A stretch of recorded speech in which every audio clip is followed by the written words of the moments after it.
ಮರೆಯದೆ subscribe, like, share and comment ಮಾಡಿ. Bell button press ಮಾಡಿ. ಎಲ್ಲರಿಗೂ ನಮಸ್ಕಾರ. ಕಡಲೆಕಾಳಿನ ಉಸ್ಲಿ ಮಾಡೋದಕ್ಕೆ ನೆನೆಸಿಟ್ಟಿರೋ ಕಡಲೆಕಾಳು ತೊಗೋತಾ ಇದ್ದೀನಿ. 4 ಅವರ್ ನೆನೆಸಿಟ್ಟಿರೋ ಕಡಲೆಕಾಳಿದು. ಅದನ್ನು ಕುಕ್ಕರ್ಗೆ ಹಾಕ್ಕೋತೀನಿ. ಕುಕ್ಕರ್ಗೆ ಹಾಕ್ಕೊಂಡಿದ್ದೀನಿ. ಒಂದು 100 ಗ್ರಾಮ್ ಕಡಲೆಕಾಳನ್ನು ಒಂದು 4 ಅವರ್ ನೆನೆಸಿಟ್ಟಿದ್ದೆ.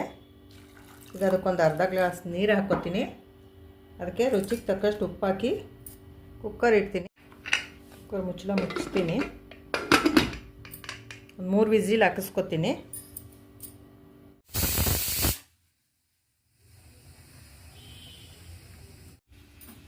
ಸ್ಟವ್ ಹಚ್ಚಿದ್ದೀನಿ, ಬಾಣಲಿ ಇಟ್ಟಿದ್ದೀನಿ, ಎಣ್ಣೆ ಹಾಕ್ಕೋತಾ ಇದ್ದೀನಿ ಕಡಲೆಕಾಳು ಉಸ್ಲಿ ಮಾಡೋದಕ್ಕೆ.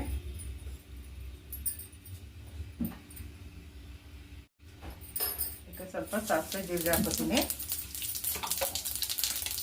ಸ್ವಲ್ಪ ಜಜ್ಜಿಟ್ಟಿರುವಂಥ ಬೆಳ್ಳುಳ್ಳಿ, ಸ್ವಲ್ಪ ಕರಿಬೇವು,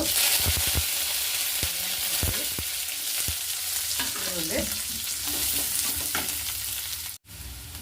ಒಗ್ಗರಣೆ ಆಗಿದೆ. ಕಡಲೆಕಾಳು ಹಾಕೋತೀನಿ. ಇದಕ್ಕೆ ಕಡಲೆಕಾಳು, ಬೆಂದಿರೋಂಥ ಕಡಲೆಕಾಳು ಹಾಕ್ಕೊಂಡಿದ್ದೀನಿ. ಅದಕ್ಕೆ ಸ್ವಲ್ಪ ಉಪ್ಪು ಹಾಕ್ಕೋತೀನಿ. ಮತ್ತು ಕೊತ್ತಂಬರಿ ಸೊಪ್ಪು ಮಿಕ್ಸ್ ಮಾಡ್ತೀನಿ. ಲಾಸ್ಟಿಗೆ ಇದು ಆಗಿದೆ. ಸ್ವಲ್ಪ ತೆಂಗಿನಕಾಯಿ ತುರಿ ಹಾಕ್ಕೋತೀನಿ.